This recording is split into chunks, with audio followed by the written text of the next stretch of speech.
Espera aí, deixa eu começar a gravar, já estamos gravando.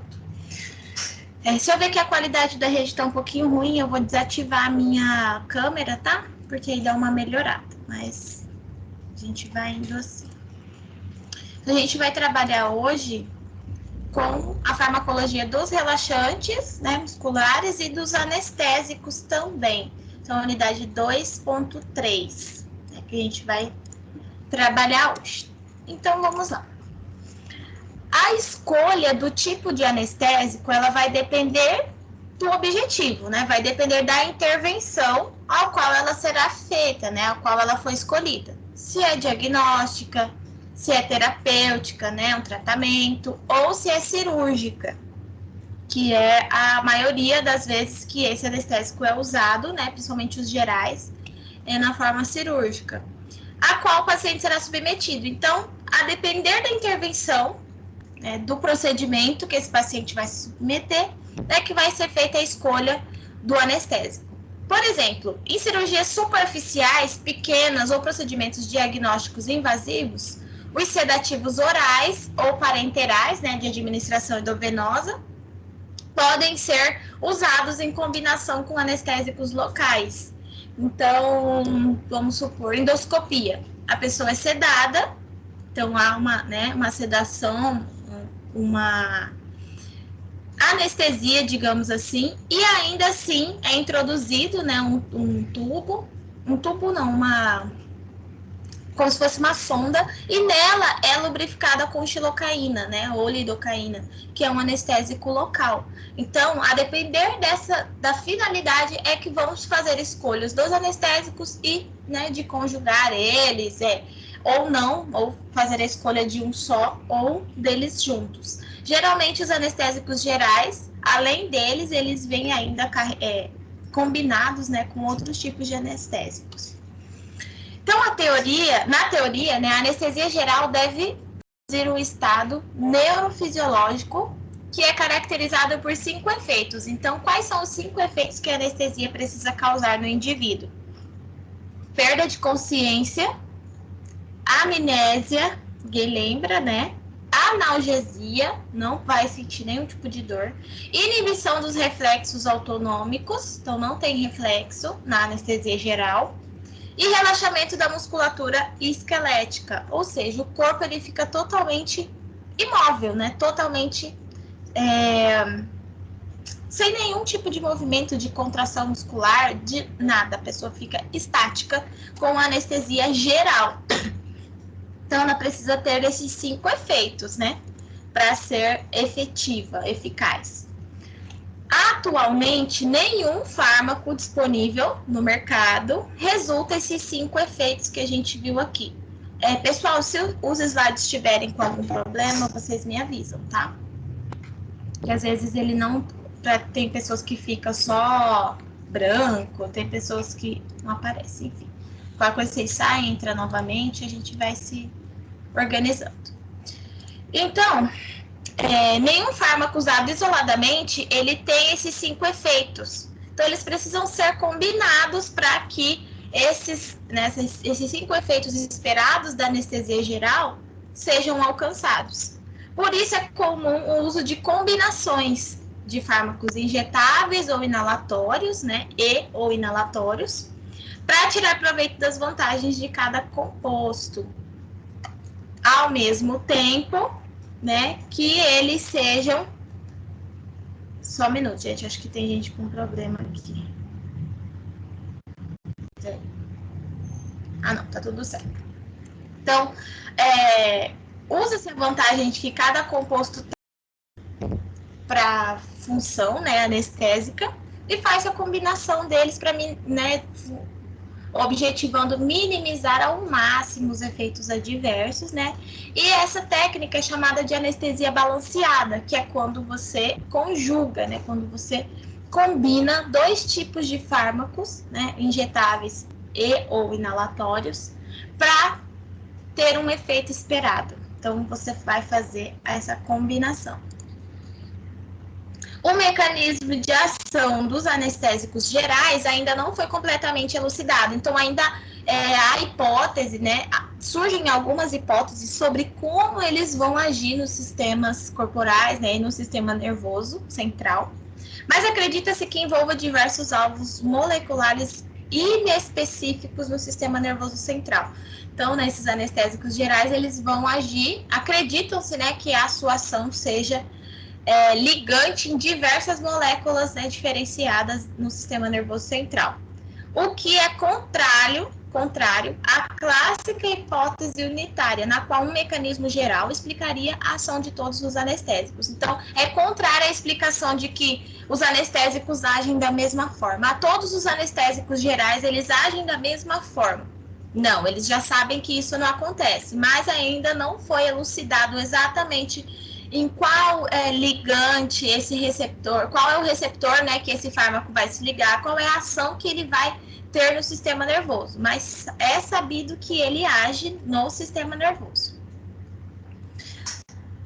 Então, foi sugerido, né, através de pesquisas, que a interação dos anestésicos ocorra nos canais iônicos, regulados por ligantes. Então, lembra da membrana aqui? Olha essa imagem, a membrana pós-sináptica, aqui que vão ocorrer os impulsos e as trocas, né, as ligações entre os receptores nessa fenda sináptica, o que vai gerar o impulso, a resposta, né, do neurônio para a célula-alvo. Então, acredita-se que essa interação ocorra nesses canais iônicos aqui, ó, tá vendo esses íons aqui na célula pós-sináptica? Então, regulados por ligantes que vão estimular a abertura de canais específicos para se ligarem, né? Como os receptores nicotínicos, por exemplo, que a gente viu acho que na aula retrasada, se não me engano, da acetilcolina, que vai, né, exercer uma função excitatória da célula pós-sináptica. E também os receptores, né, e o receptor GABA, que é um inibitório. Esse receptor, ele é responsável, né, por mediar um efeito de um ácido que se chama gama-aminobutírico, gama-aminobutírico, é a trava-língua, que é o GABA. Ele é o principal neurotransmissor que vai inibir as ações do sistema nervoso, né, lá no cérebro. Então, acredita-se que a ligação, né, com os receptores de acetilcolina, quando a acetilcolina ela se liga ao receptor nicotínico, ela gera o quê? A contração muscular. Então, é a excitação.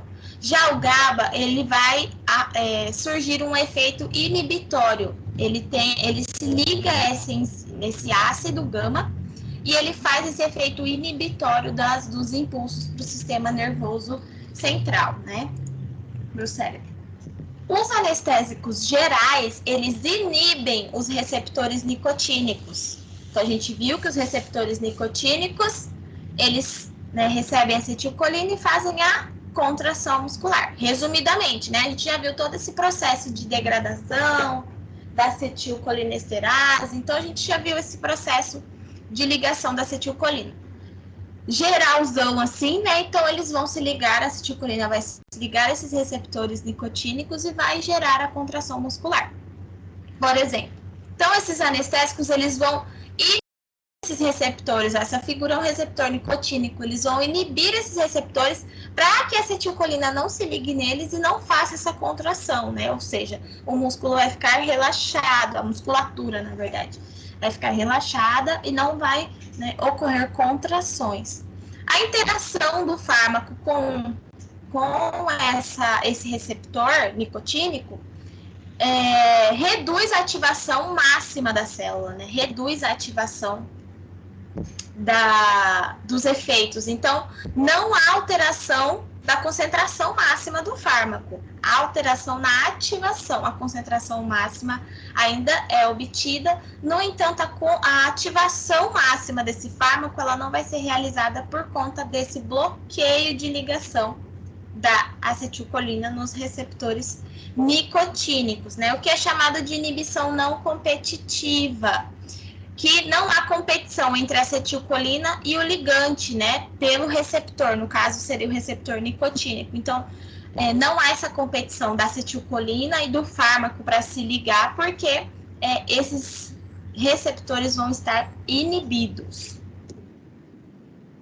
Então, por outro lado, os receptores inibitórios, né, como o GABA,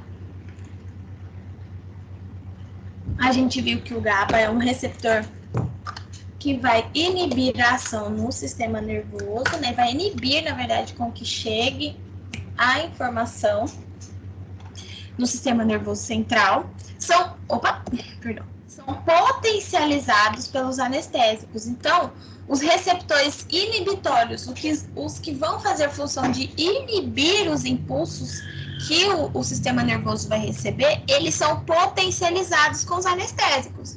Afinal, a função do anestésico, né, geral, é depreciar o sistema nervoso central para que essa pessoa, né, tenha um rebaixamento do nível de consciência, analgesia, a gente viu todas aquelas etapas. Então, esses receptores, né, como o GABA, eles são potencializados pelos anestésicos, porque os anestésicos eles vão inibir a ligação da acetilcolina com os receptores nicotínicos. Então, isso vai...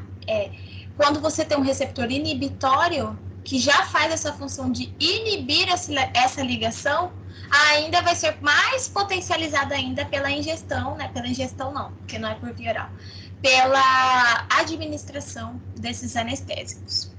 Nessa situação, então, vai ocorrer a diminuição da concentração do fármaco. Então, no anterior, a gente viu, aqui, ó, que não havia, né, a concentração, a interação do fármaco com o receptor aqui nicotínico não faz com que tenha diminuição do potencial máximo, né, do fármaco, da concentração do fármaco. Então, quando o anestésico ele se liga ao receptor, ele inibe o receptor nicotínico, a concentração do fármaco vai continuar a mesma, só vai reduzir a ativação. Já que, quando a ligação ocorre com os inibitórios, né, do tipo GABA, ocorre já a diminuição da concentração do fármaco e o aumento da resposta máxima dessa inibição dentro do organismo. Existem algumas classes, né, de fármacos e eles atuam de forma diferenciada sobre o mesmo receptor. Então, cada fármaco vai atuar de uma maneira específica em relação ao seu receptor. A anestesia ela pode ser dividida, então, em 4 estágios, né? Analgesia, excitação, anestesia cirúrgica e depressão bulbar. Então, que vai ser responsável, né, pela depressão do sistema nervoso e assim dos demais sistemas corporais, né? Não vai ter analgesia, a pessoa não vai ser capaz de sentir nenhum tipo de dor, né? Ocorre essa excitação do sistema nervoso e já com uma anestesia cirúrgica, logo em seguida, o que vai depreciar o bulbo, que é responsável pela respiração, ele controla, né? O bulbo ele fica no tronco cefálico e ele é responsável, né, por regular, digamos assim, os movimentos respiratórios. Então, ele vai fazer essa depressão do sistema respiratório. Por isso que quem sofre anestesia geral precisa ser entubado. Precisa ter, na verdade, uma via definitiva de respiração, né? A intubação é sempre escolhida para cirurgias onde há anestesia geral, que a pessoa precisa manter as suas funções vitais, né? Que são depreciadas, né? Através dessas anestesias. Elas ficam diminuídas. Esses são os estágios dos anestésicos gerais. Então, estágio 1, que é a analgesia, né? Dividido em 4 estágios, que são esses estágios que a gente viu aqui no slide anterior. Na analgesia, ocorre a analgesia e a amnésia, né? A pessoa perde a consciência e não sente mais nenhum tipo de impulso, né, relacionado à dor. No estágio 2, ocorre a excitação, delírio, a respiração fica rápida, aumento da pressão, né, arterial e aumento também da frequência cardíaca. Então, há um momento excitatório logo após a inserção, né, a administração dessa anestesia. Não sei se alguém aqui já passou por uma cirurgia de grande porte, assim, né, para ter anestesia geral, mas eu já passei por uma cirurgia com anestesia geral e realmente existe um momento de confusão mental, né, digamos assim, que você entra o delírio nesse estágio 2. A respiração fica aumentada, né, a pessoa fica meio perdida, mas é uma ação esperada da anestesia, que vem para o estágio 3, né, que é a anestesia cirúrgica. Com inconsciência, a respiração já se torna regular e começa a reduzir os movimentos oculares. Então, já é o início da cirurgia, a pessoa já não sente mais dor nenhuma, né, já está lá na fase 1, o primeiro estágio, perdão, é a analgesia. No estágio 4, ocorre a depressão bulbar, que é a parada cardiorrespiratória e a ausência dos movimentos oculares. Se você for fazer uma inspeção ocular, a pessoa não tem movimento nenhum e há uma parada cardiorrespiratória. Então, a pessoa precisa ser entubada para manter, né, o funcionamento do sistema cardiorrespiratório. Senão ela vai entrar, né, vai continuar em parada e pode vir a óbito.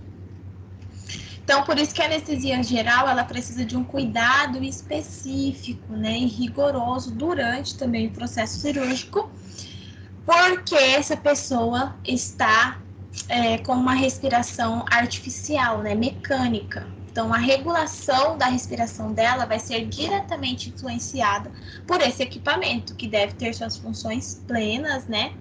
E também oferecer o mínimo de risco para essas pessoas.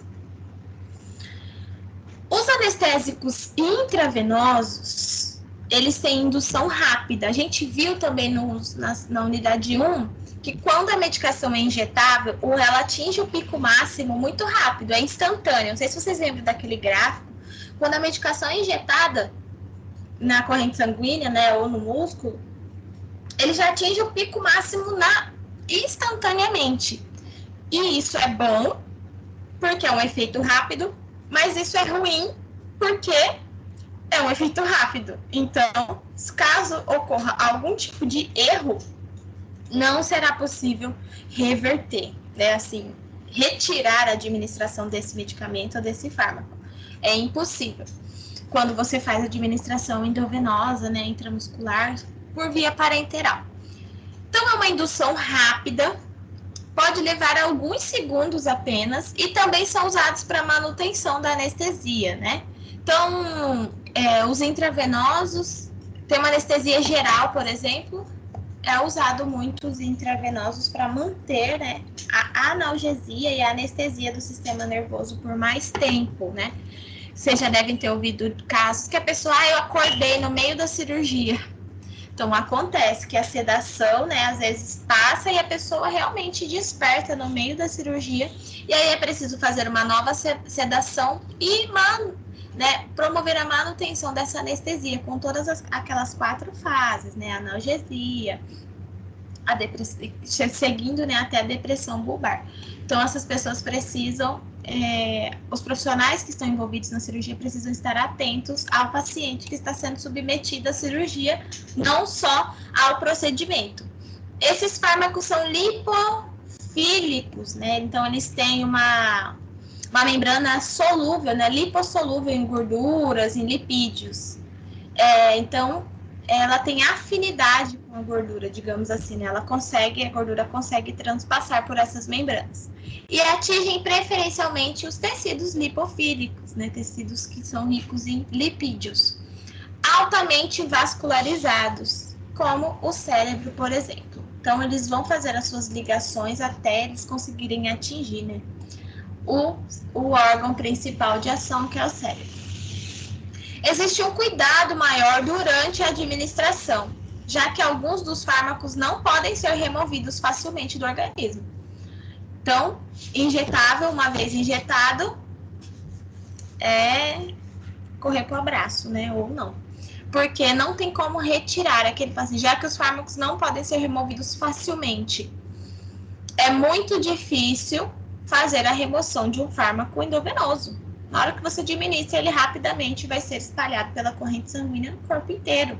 E já vai começar o seu princípio ativo instantaneamente, né? Já vai ativar a sua concentração máxima. Então, é muito difícil você retirar uma medicação endovenosa, né? Professora? Oi.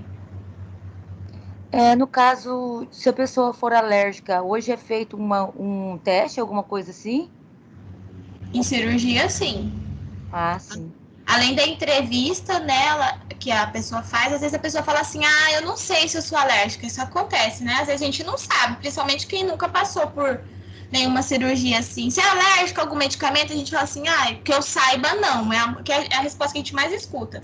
Então, em caso de cirurgias com anestésicos gerais, né, intravenosos, até os inalatórios, eles precisam fazer um rastreamento, um teste, né? Mas claro que não tem como fazer com todos os anestésicos. Pode ocorrer de, na hora da cirurgia, a pessoa ter uma reação, né, anafilática, uma reação alérgica, e os profissionais têm que estar preparados para intervir nessa hora. Porque nem sempre é possível descobrir, né, se essa pessoa tem alergia ou não. E às vezes acontece de administrar e na hora a pessoa tem uma reação alérgica e aí tem que intervir, né, com as medidas de cuidado com choque anafilático para restabelecer a função fisiológica dessa pessoa, né? Ah, sim. A minha preocupação é que quando eu tinha 10 anos, minha mãe, ela teve que tomar uma anestesia geral e ela acabou que ela quase morreu, né? Que ela deu uma reação alérgica. A minha preocupação hoje porque eu tenho sobrinhos, né? E alguns apontam os mesmos tipos de alergia que ela. E eles são crianças ainda, né? Por isso que eu pergunto se já tem teste hoje antes. Então, né? Quando já tem uma predisposição genética direta, seu pai, sua mãe, né?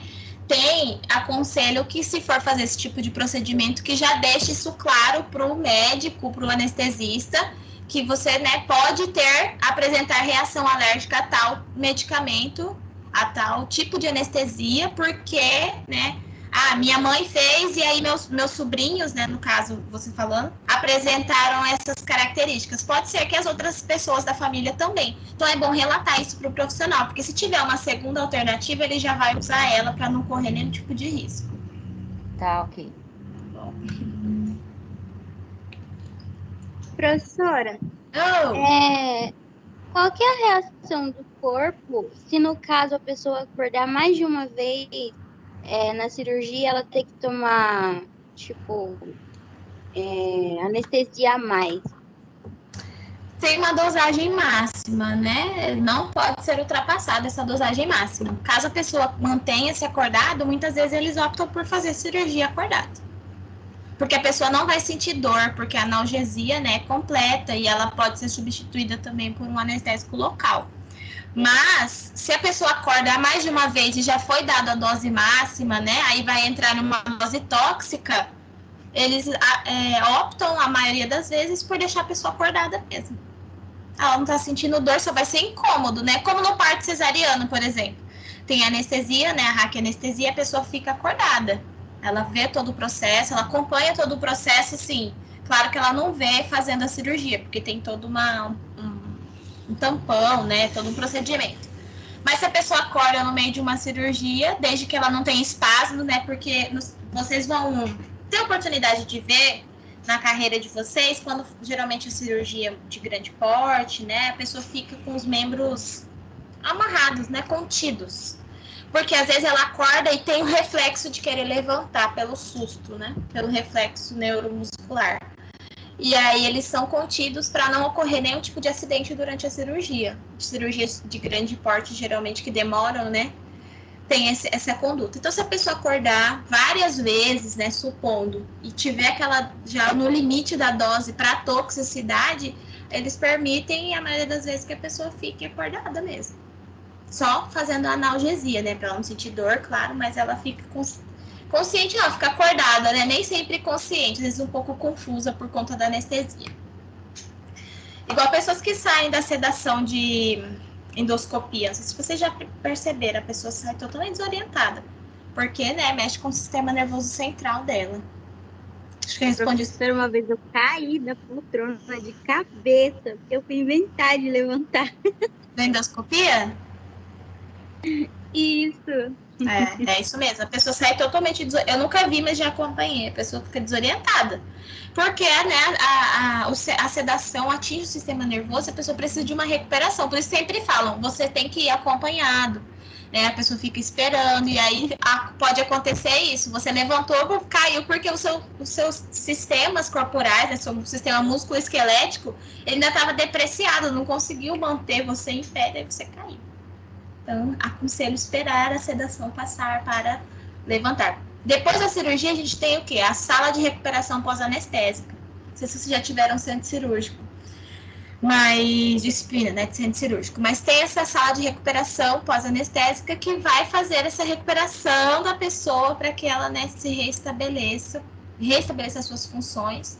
Né? E a gente está falando em caso de cirurgias que tenham essa possibilidade, né? Algumas pessoas vão direto para UTI ou para alguma unidade de internação crítica, e aí elas não, né? Elas ficam sedadas por N processos que o organismo precisa se recuperar. Mas em caso de cirurgia que a pessoa depois fica consciente, ela precisa ficar nesse RPA, que a gente fala, que é a sala de recuperação pós-anestésica, né? Para ela se recompor e aí ser encaminhada para a enfermaria, para a clínica, que ela vai se recuperar. Enfim, sempre é importante esperar nessas anestesias passarem. Então, anestesia endovenosa, muito perigoso. Medicamentos endovenosos em geral, precisa de atenção para a administração, porque eles podem causar efeitos adversos, que podem levar até a morte da pessoa que recebeu essa medicação. Então, aqui tem alguns exemplos de fármacos, né? Barbitúricos, propofol, etomidato, cetamina. Então, são exemplos de compostos, né, de fármacos que vão agir nesse sistema de anestésico intravenoso. A gente tem os anestésicos inalatórios, né? Geralmente, né, eles são muito usados em cenas de filmes, né? Você vê aquela máscara de Venturi para a pessoa inalar e desmaiar, né? Até aqueles filmes de sequestro com éter, que a pessoa perde a consciência. Então, eles são muito utilizados nessas dramaturgias, né? Então, assim como os anestésicos intravenosos, o principal local de ação desses fármacos é também o sistema nervoso central. Através da inalação, eles vão fazer as suas ligações e agir no sistema nervoso central. Estes fármacos, eles são absorvidos nos alvéolos pulmonares. Lembram do pulmão? Vamos resgatar a anatomia. Tem os alvéolos que são estruturas, né? Como se fosse uma estrutura esponjosa que faz as trocas gasosas, né? A gente tem a traqueia, brônquio, bronquíolo, lá na pontinha, os alvéolos. Eles vão fazer as trocas gasosas entre o sangue, né, rico em CO2 e o sangue rico em oxigênio. Vai fazer essa troca, né, de difusão. Então, aqui ela é chamada de difusão pelo epitélio. Então, esse anestésico, quando você inala, a pessoa, né, inala, ele vai para os alvéolos, assim como o ar, né, o oxigênio que você inala, ele vai para os alvéolos e lá vai fazer a difusão pelo epitélio para a corrente sanguínea e vai ser distribuído na circulação através da respiração. Ele vai ser absorvido, né, lá no alvéolo vai fazer a troca com os vasos sanguíneos e desses vasos sanguíneos eles vão ser distribuídos por todos os sistemas corporais. O que determina a taxa de difusão, nesse caso, é o equilíbrio da pressão parcial do fármaco e não a concentração. Então, a pressão é mais importante que a concentração no caso dos anestésicos inalatórios. Eles são classificados em 2 tipos, né? Limitados pela ventilação, então limitados, né, pela respiração, ele necessita dessa respiração para que seu efeito ocorra. Então, éter dietílico, enflurano, isoflurano e alotano. Então, são alguns exemplos de fármacos, né? Não são medicamentos, são fármacos que vão agir nesses anestésicos inalatórios. E a outra classificação é limitados pela perfusão, né? Que vão permitir, que vão ser ativados através da passagem, né? Do líquido para o sistema, das moléculas inaladas para o sistema circulatório. Por exemplo, óxido nitroso, desflurano, sevoflurano, esses nomes são os trava-línguas, né? Então, esse desflurano, por exemplo, ele é um fármaco utilizado como anestésico geral também, só que ele é inalatório, né? Ao invés de ser administrado, por exemplo, por vinda endovenosa, ele é inalado como base também o éter. Então, são compostos químicos que vão fazer essa função, né, dentro do organismo. Quanto menos solúvel o fármaco for no sangue, mais rápida será a sua indução da anestesia. Então, quando o fármaco entra no sangue, ele se dissolve e se espalha. Quanto menos ele se dissolver, esses fármacos inalatórios, mais rápido ele vai induzir a anestesia, porque mais rápido ele vai estar concentrado, né, dentro da corrente sanguínea. Outros fatores, fisiopatológicos que podem ser manipulados pela anestesia, né, podem afetar a absorção e distribuição dos anestésicos. Então, como eles são inalatórios, algumas disfunções, né, do organismo, alguns fatores fisiopatológicos do organismo podem influenciar no processo de ação desses fármacos. Por exemplo, a ventilação. Como eles são inalatórios, a ventilação pulmonar, ela influencia diretamente na ação desse fármaco. A hipoventilação, por exemplo, quando a pessoa está hipoventilando, né? Respiração curta, rápida, não há trocas eficientes de oxigênio. Isso vai retardar a indução, visto que a pessoa não tem a sua expansibilidade pulmonar, né, o seu enchimento pulmonar preservado, ela tem uma hipoventilação, a absorção desse fármaco vai ser muito menor.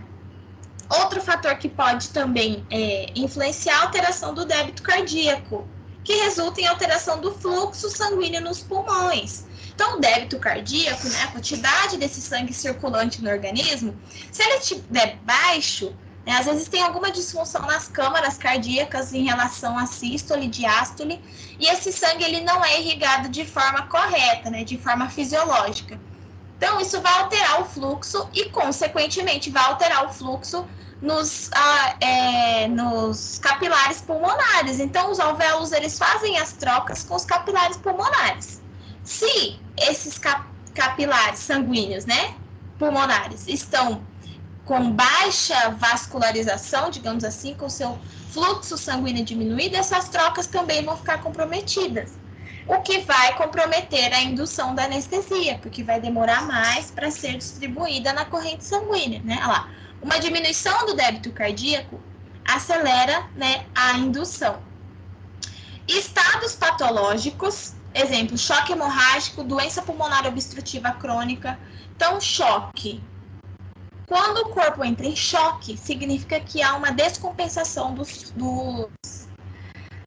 sistemas, né? Então, o corpo não consegue regular os seus sistemas e ele entra em choque. Se ele não consegue regular os seus sistemas, como ele vai fazer o enchimento pulmonar, como ele vai fazer as trocas gasosas, como ele vai fazer, né, essa circulação do anestésico na corrente sanguínea? A doença pulmonar obstrutiva crônica também é uma doença pulmonar que vai afetar as trocas gasosas entre os alvéolos e o sistema venoso, né? Então, isso vai influenciar diretamente também nessa indução por fármacos, né, anestésicos inalatórios. E nós temos os anestésicos locais, que são muito utilizados também. Inclusive, a gente usa esses anestésicos para, né, a enfermagem usa. Eu lembro, eu não sei se essa turma do matutino é só enfermagem, que à noite tem farmácia, e às vezes eu dou exemplo só da enfermagem. Mas a gente usa, né, os enfermeiros usam, por exemplo, na passagem da sonda vesical, de demora, de alívio também. A xilocaína é um anestésico local, por exemplo, né, a lidocaína é um anestésico local. Então, diferente dos anestésicos gerais, os anestésicos locais, eles são usados para inibir a percepção das sensações periféricas dos membros, né? Motoras e autônomas, incluindo a dor, e prevenir o movimento. Então, esses anestésicos locais, eles são utilizados, né, para analgesia, a anestesia local, de um local específico, e também para reduzir esse movimento. Quando você toma anestesia, por exemplo, no dente, você fica com o movimento reduzido, não fica? Fica com a boca torta, você vai falar. O lado anestesiado, ele não se movimenta, porque foi, né, anestesia local no nervo, né? Eu não entendo muito de odontologia, então estou me arriscando aqui. Ele tem, supondo, né? Tem o nervo e eles fazem anestesia diretamente, os dentistas fazem anestesia diretamente no nervo e paralisa esse nervo.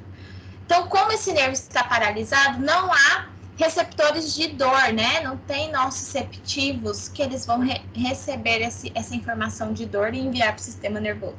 Se não tem essa recepção dos estímulos dolorosos, não vai ocorrer a dor. E a paralisia também do local por conta do acometimento, né, desse nervo no local da anestesia para prevenir o movimento. Esses fármacos são administrados diretamente no órgão ou no tecido-alvo. Pode ser de aplicação tópica, no caso da xilocaína é tópica, né? É uma aplicação local por pomada, né? Na pele. Injeções próximas às terminações nervosas periféricas, no caso da anestesia do dentista, por exemplo, eles fazem uma injeção na terminação nervosa. Peridural também, ou espaço subaracnoide, então pode ser tanto, né? No espaço subaracnoide, geralmente faz-se na coluna, né, nesse espaço peridural. E a circulação sistêmica serve apenas para diminuir ou terminar seus efeitos. Então, a circulação sistêmica do corpo, ela vai, com o tempo, ajudar a diminuir os efeitos até cessar o efeito desses fármacos. Ela não vai atuar na distribuição desse fármaco. Ele vai se ligar só aos receptores locais, ele não vai ser distribuído na corrente sanguínea. E essa circulação sanguínea vai ajudar como se fosse dissolver, tá? Eu tô falando assim, dissolver, porque não é que o sangue vai dissolver a anestesia local. Mas a circulação sistêmica vai ajudar a ir passando esse efeito da anestesia local. São utilizados em queimaduras, cortes pequenos, procedimentos obstétricos, cirurgias de grande porte também. E sua ação ocorre como? Pelo bloqueio dos canais, né, seletivos de canais de sódio regulados por voltagem. Então, tem uma carga elétrica aí. E o que previne, eu me perdi aqui, desculpa. O que previne a propagação de potenciais de ação pelos nociceptores aferentes. Então, esses canais de sódios, eles são, né, eles estão compostos na membrana das células e eles são canais iônicos que eles são como se fossem túneis, né, que abrem a membrana celular para a entrada do fármaco, né, a entrada de algum tipo de substrato, de algum tipo de ligação que essa célula precisa fazer. Tem até nessa figura aqui, ó, meu Deus, essa estrutura roxinha aqui, lilás, é um canal de cálcio, né, por exemplo, canal de sódio, perdão, por exemplo. Aqui no caso, acho que até um canal, não, tá entrando no cálcio. Então, a sua ação ocorre pelo bloqueio não seletivo, né, desses canais de cálcio, de sódio. Eu tô com o canal de cálcio na cabeça. Então, esse bloqueio do canal de sódio, esse canal de sódio é regulado por voltagem. A voltagem é o impulso elétrico do neurônio, né, do nervo. Então, a ativação vai ser feita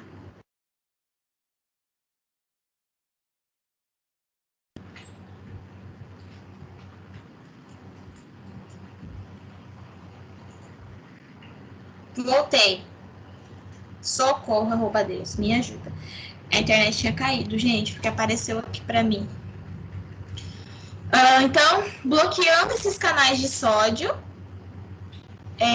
vai prevenir a propagação de potenciais de ação. Vai prevenir, né, com que esses potenciais de ação entrem nessa célula-alvo. Pelos nossos receptores aferentes, né, então pelos receptores de dor, né, os receptores que vão perceber a dor, sejam eles de fibras aferentes, né, que mandam o estímulo da periferia, essas fibras aferentes mandam o estímulo da periferia para o sistema nervoso central, ou subsequente, né, transmissão ao sistema nervoso pelas fibras eferentes. Então, a fibra aferente, você tem um estímulo, por exemplo, vamos lá, pega uma, finge que isso aqui é uma agulha, finge. Aí eu tô aqui e vou pegar, espetei. Quando eu espetei, vou fazer câmera lenta, slow motion, espetei. Essas fibras aferentes levam, assim, estímulo no receptor, meu sistema nervoso, automaticamente pelos nervos, né, das fibras aferentes, eles têm um reflexo de tirar a mão.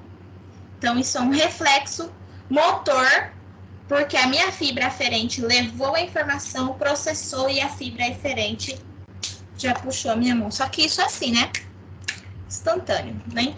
Nem pensa, você não pensa, ai, furei. Nossa, eu furei, vou tirar. Não, é reflexo instantâneo. Então, é assim que esses anestésicos também agem. Eles podem ser classificados em ligação de com ligação de éster. Temos exemplo da procaína, a cloroprocaína, tetracaína e a cocaína. Então, temos esses exemplos de ligação com éster e de ligação com amina, que são compostos químicos, né, que vão fazer essa função de anestesia local. A procaína, por exemplo, lá na ligação de éster, é um anestésico, né, local, que tem dentro do seu componente o grupo aminoéster. E é usada para reduzir a dor, né, em algum local específico. E a ligação com as aminas, a lidocaína, prilocaína, buprivacaína, articaína, né, trava-língua. Também são anestésicos locais que, né, por exemplo, a lidocaína, ela vai causar perda temporária da sensibilidade, né, da sensação de dor na área que ela foi administrada. Então, pode ser desses dois tipos de anestésicos, ligação em éster ou em amina. A ligação desses fármacos aos canais de cálcio, agora vem, né, aos canais de cálcio, ocorre preferencialmente nos estados fechado, olha essa primeira figura aqui, aberto e inativo, né, que ele tá, seria esse tampado aqui, eu não achei uma imagem que tivesse os três. Então, a ligação nesses canais, ela vai ocorrer preferencialmente nesses estados, quando o canal de cálcio estiver fechado, aberto ou inativo, o que vai resultar na oclusão e a restrição da sua ativação. Quando esses fármacos, né, de anestésicos locais se ligam ao canal de cálcio, eles fazem uma barreira. Tá vendo essa segunda figura aqui? Primeiro, o canal de cálcio está aberto, né? Vai entrando. É uma ilustração, tá? Vai entrando esses fármacos, né? As moléculas do fármaco. E aí, quando há essa ligação do fármaco de anestésico com o canal de cálcio, ele tem esse canal. É como se essa ligação, esse fármaco, ele viesse e obstruísse. E aí, essa obstrução causa um fechamento do canal de cálcio. Se o canal de cálcio está fechado, o que vai acontecer?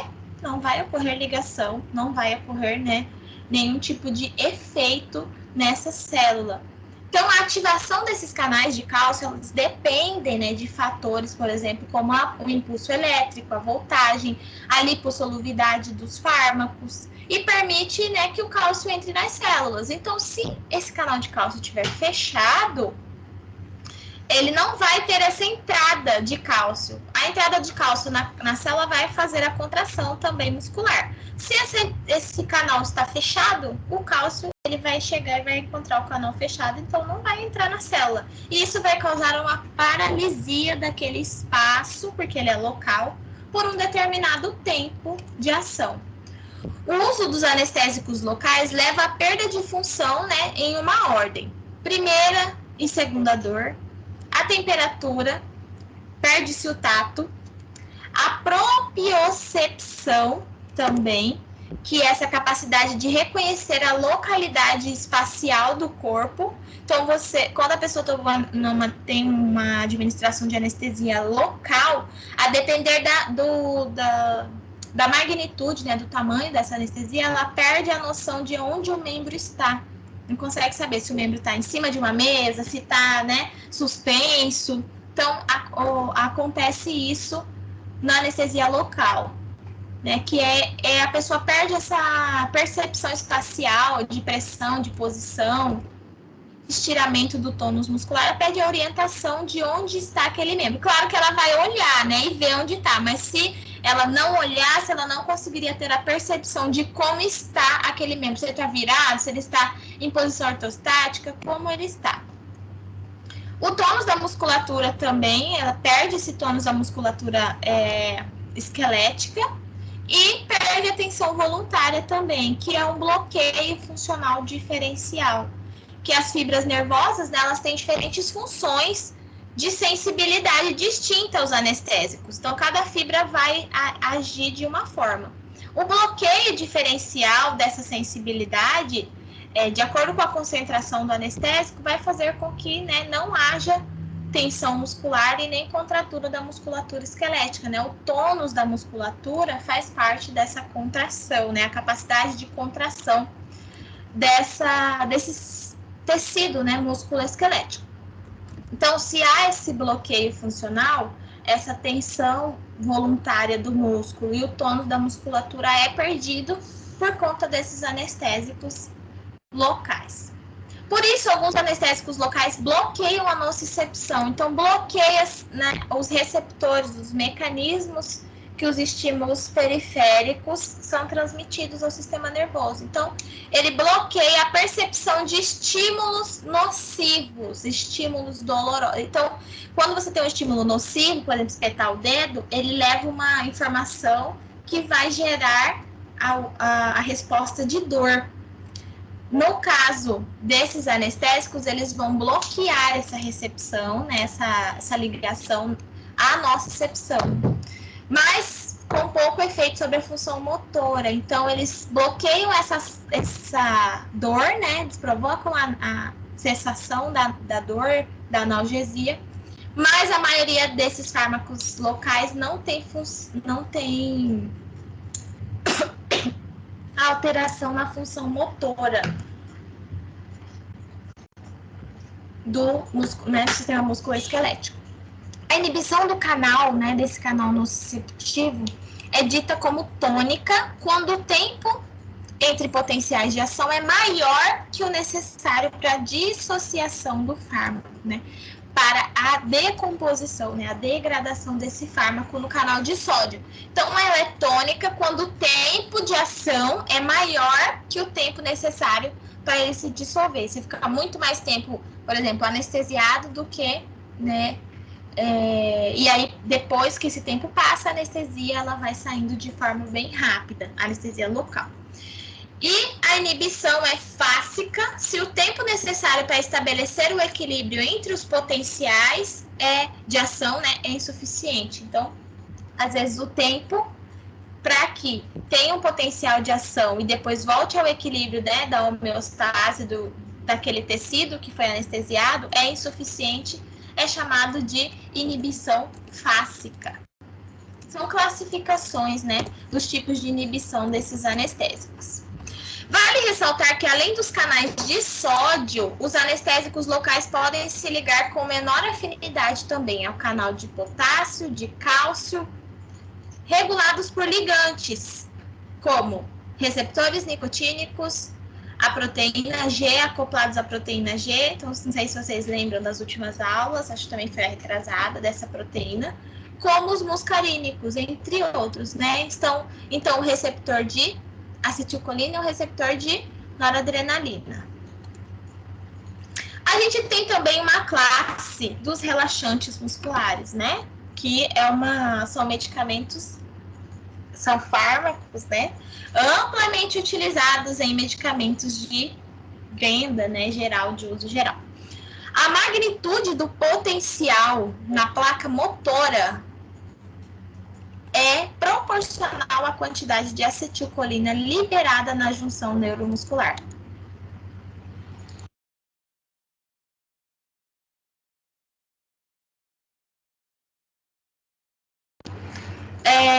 Voltei aqui, calma aí, gente. Então, a magnitude do potencial na placa motora, tá vendo essa placa motora?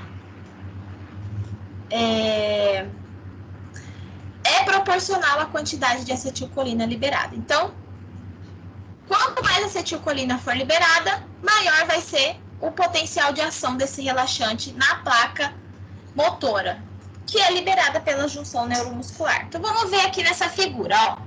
A chegada de um potencial de ação causa um influxo de cálcio. Influxo. Então, a chegada do potencial de ação causa um influxo. Influxo, né? Uma volta, digamos assim, de cálcio e liberação de acetilcolina, que é o 1. Aqui a gente tem esse potencial de ação aqui, que é essa coisinha amarela com essas perninhas. O neurotransmissor se funde à fenda sináptica para ativação dos receptores nicotínicos.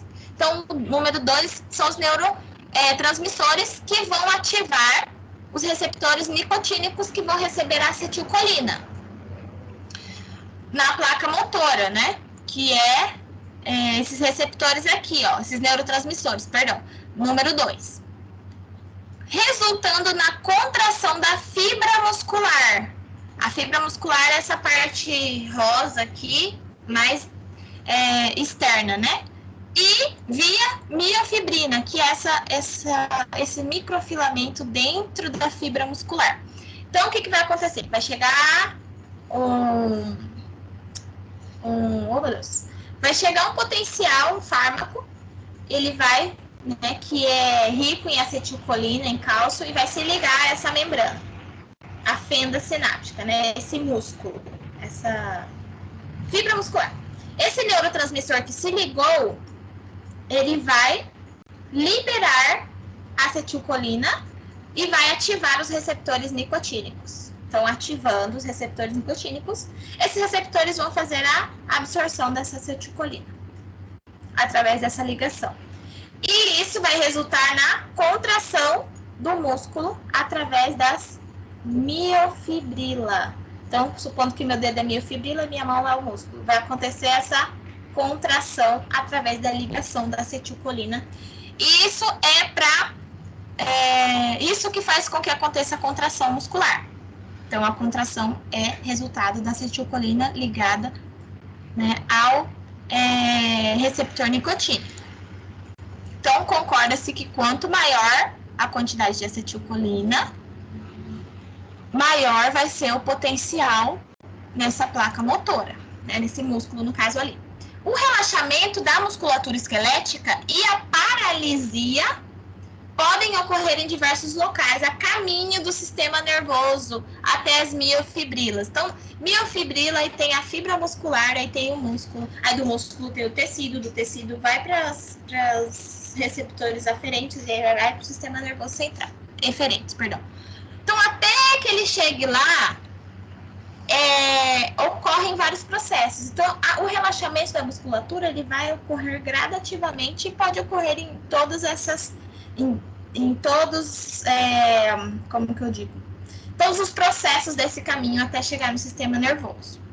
Os fármacos relaxantes musculares, eles são divididos em 2 grupos.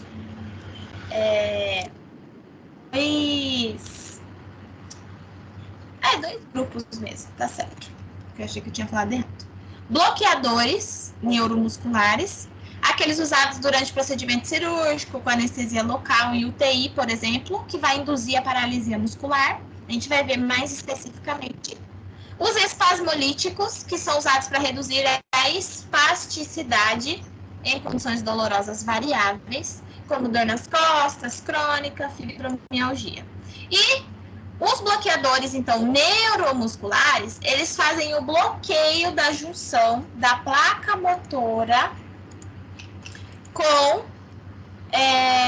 que pode acontecer pelo uso do antagonista da acetilcolina nos receptores nicotínicos. Então, vamos lembrar da placa motora. Peraí que meu slide está carregando aqui. Aí, voltou. Esse impulso vai chegar, né, na célula, na fenda sináptica, e a acetilcolina vai ser liberada, vai se ligar ao nicotínico, vai fazer a contração muscular. Beleza. Mas, se o fármaco for um antagonista da acetilcolina, o que significa? Que não vai ocorrer a liberação da acetilcolina nesses receptores. E o que vai acontecer? Vai prevenir a despolarização do neurotransmissor e vai bloquear a abertura dos canais de sódio. Se não há liberação de acetilcolina, porque o antagonista ele vai bloquear a liberação de acetilcolina, vai bloquear a ligação da acetilcolina nos receptores. Se a acetilcolina não se liga aos receptores, não vai acontecer a abertura do canal de sódio, não vai entrar acetilcolina dentro da célula, não vai haver a contração muscular. Na verdade, como ele bloqueia essa ação, né, da acetilcolina, essa função vai ser, essa ligação vai ser bloqueada, então nem vai entrar acetilcolina para dentro da célula, então não vai ocorrer a contração muscular. Ele é um antagonista, então ele já age nessa ligação. Quando liga aqui, já vem um fármaco, supondo esse fármaco, e ele bloqueia. A acetilcolina nem consegue fazer a sua ligação nos receptores nicotínicos. E é assim que ocorre o relaxamento, né, do músculo. Pode ocorrer também por despolarização persistente,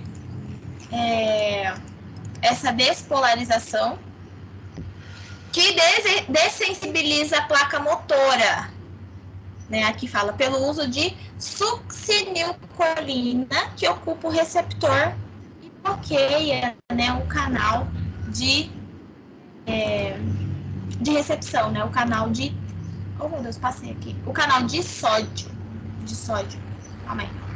Isso mesmo, canal de sódio.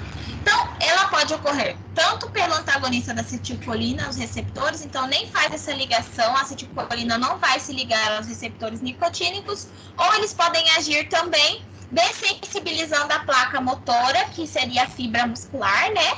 Ele vai dessensibilizar, então, o que é isso?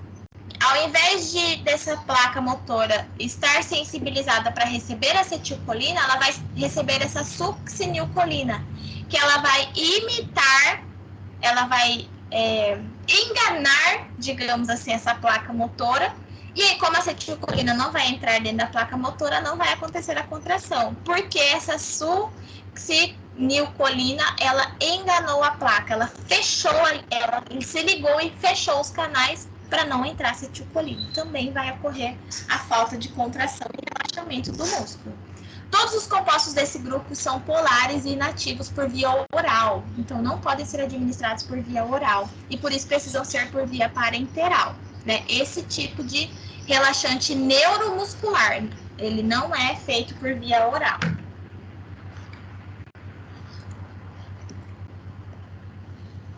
Aí aqui é um exemplo dos fármacos, né, polarizantes e despolarizantes, que se ligam ao canal de sódio.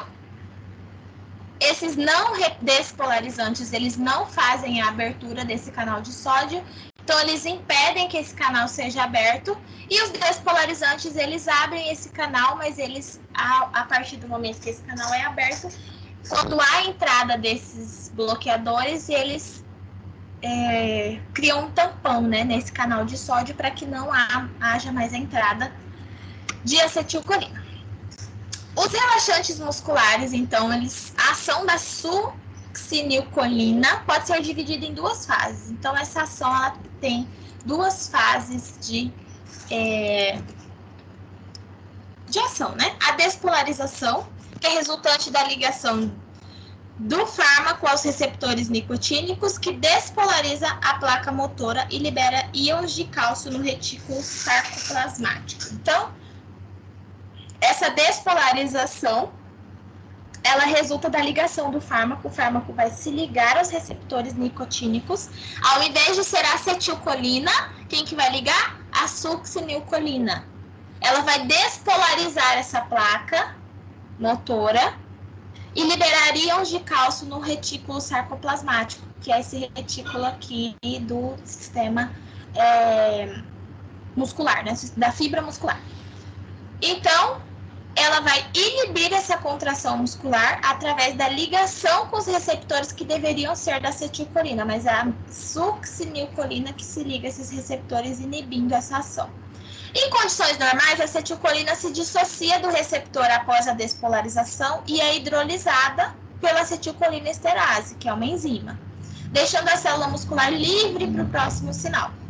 Então, a gente tem que a síntese de acetilcolina, ela entra nesse organismo, aí a captação da vesícula, ela entra dentro dessa vesícula de armazenamento. A gente já viu isso na aula de receptores colinérgicos.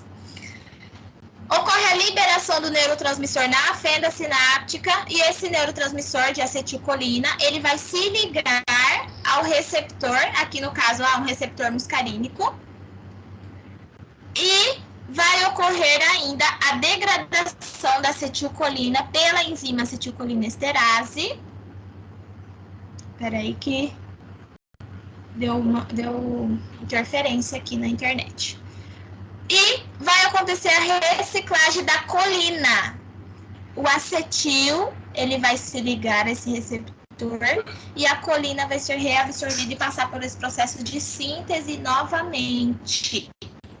Então, esse é o processo de contração muscular. Caso ocorra um bloqueio aqui na liberação da acetilcolina ou um bloqueio na ligação do receptor de acetilcolina, ela não vai entrar, né? Não vai ter a resposta intracelular necessária e não será reabsorvida também, porque esse processo ele vai ser bloqueado. Espera aí que meu slide está carregando. A succinilcolina tem um efeito mais prolongado do que a acetilcolina. Então, além de não ser hidrolisada efetivamente pela colinesterase. Então, a succinilcolina, que é esse medicamento, esse anestésico aqui, esse relaxante muscular, ele tem um efeito maior que a acetilcolina. Então, ele dura mais tempo, né? Ele fica ligado a esse receptor por mais tempo e ele não é hidrolisado. Então, se você vê no slide anterior, a acetilcolina, ela é não quer voltar. Oh, meu Deus. Ela é hidrolisada por essa enzima acetilcolinesterase, né? E é reciclada.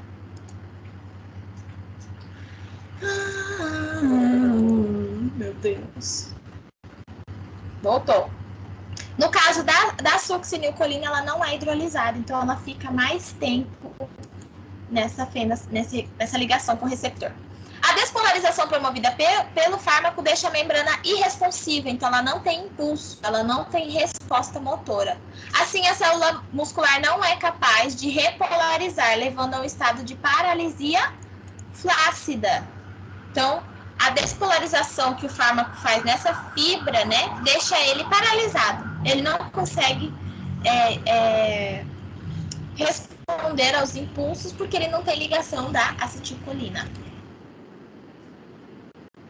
Nenhum tipo de movimento, né? Tem uma paralisia. A fase 2, então, é a dessensibilização. Com a exposição prolongada à succinilcolina, a membrana repolariza, mas não pode ser despolarizada. O que acontece?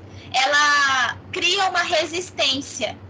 Ela identifica que essa succinilcolina está ligada e que ela não é acetilcolina e ela se repolariza, ela começa a fazer um processo de reversão, de voltar a receber a acetilcolina para contratilidade muscular novamente. O mecanismo dessa fase ainda não foi completamente elucidado, mas as evidências indicam que os canais se comportam como se estivessem em um estado fechado prolongado. O que vai acontecer? Não vai acontecer a abertura mais dessa membrana. A membrana, ela vai ser repolarizada, ela vai voltar ao seu estado de repouso e vai, né, não vai sofrer excitação, então ela vai ficar em repouso. É como se os canais fossem fechados e a fibra se estagnasse.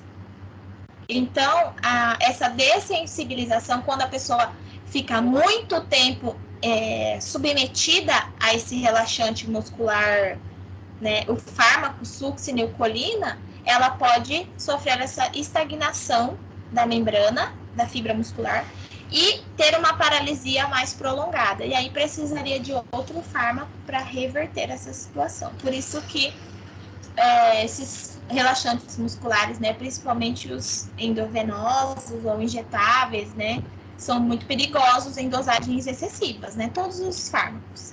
Em um estágio mais avançado dessa fase, o bloqueio assemelha-se ao não despolarizante. Esse bloqueio ele vai se assemelhar ao não despolarizante com a possibilidade de reversão por inibidores de acetilcolinesterase. Essa fibra ela tá despolarizada, né? Ela vai começar a abrir a sua membrana novamente, só que esses inibidores da acetilcolinesterase, esse relaxante muscular, ele tem esse inibidor dessa enzima. Ele inibe a acetilcolinesterase de degradar. Então, a gente viu anteriormente que a calma aí, que eu não consegui...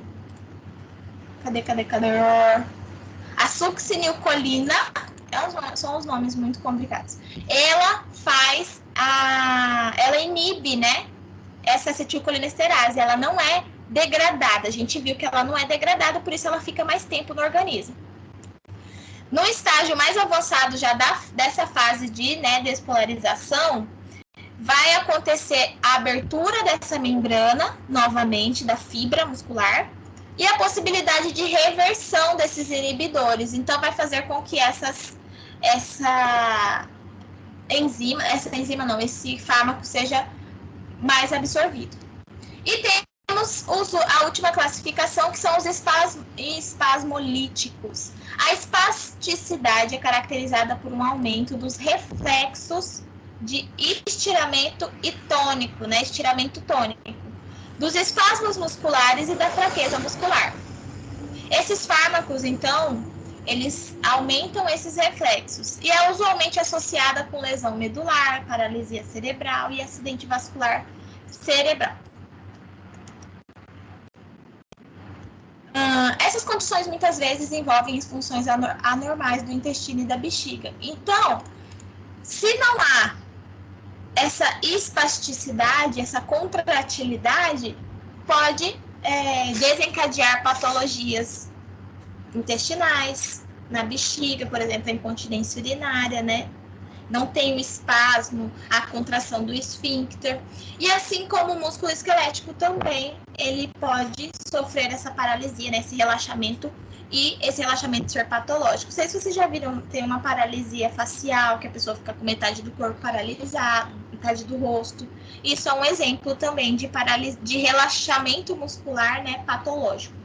A terapia farmacológica pode aliviar alguns sintomas da espasticidade a nível das sinapses, né, das ligações, que vai ser feita por excitação ou por inibição, ou por modificar alguma estrutura da musculatura esquelética.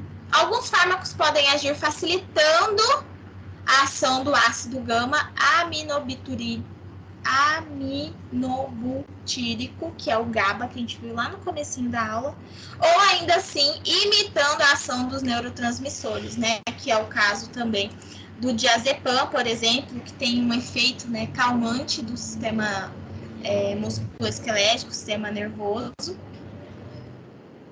É um exemplo desse tipo de fármaco.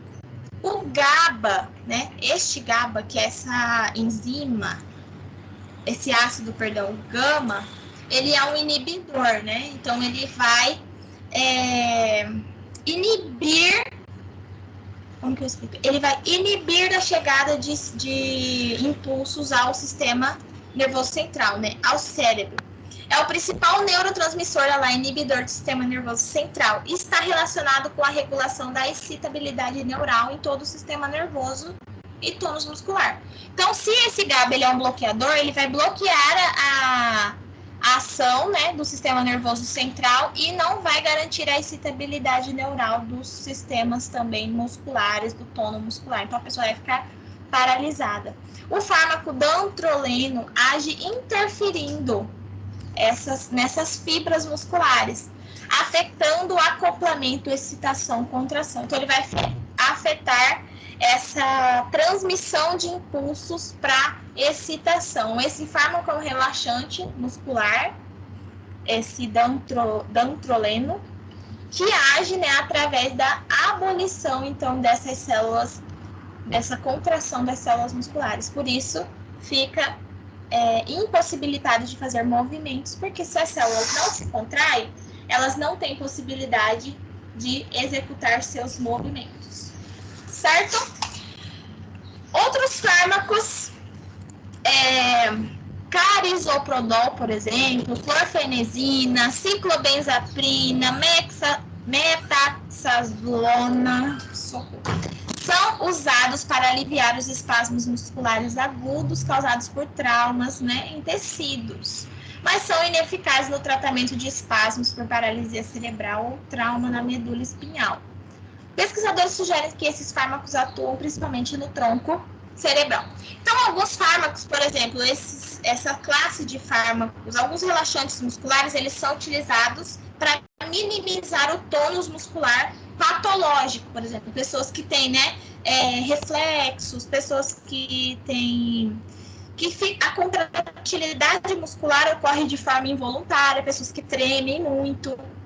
Às vezes é um distúrbio no sistema nervoso que não é capaz de ser aliviado por um relaxante muscular. Então, essa classe de relaxantes musculares, né, não são capazes de diminuir, né, de minimizar esse tratamento dos espasmos por paralisia cerebral ou por algum trauma que seja mais grave. Mas os relaxantes musculares, eles são muito utilizados também em tratamento de espasmos musculares, de paralisia, né? Que a gente sabe que a dose correta, né, a dose terapêutica, ela faz o efeito esperado, né? Tudo que é excesso, principalmente relacionado a fármacos, eles são tóxicos e podem causar efeitos. A gente viu a paralisia que tem que ser revertida por outro tipo de medicamento, né, por outro tipo de fármaco. Então, esses relaxantes musculares dessa classe, principalmente, eles precisam ser administrados com cautela, né? Por conta da paralisia irreversível que eles podem causar. Então, essas são as nossas referências. Na verdade, a nossa referência, tudo eu tirei do livro didático, exceto as figuras que eu tirei, né, do Google, tirei algumas de alguns manuais, mas as figuras estão disponíveis na internet para vocês também. Eu vou encerrar a gravação para, né, poder postar.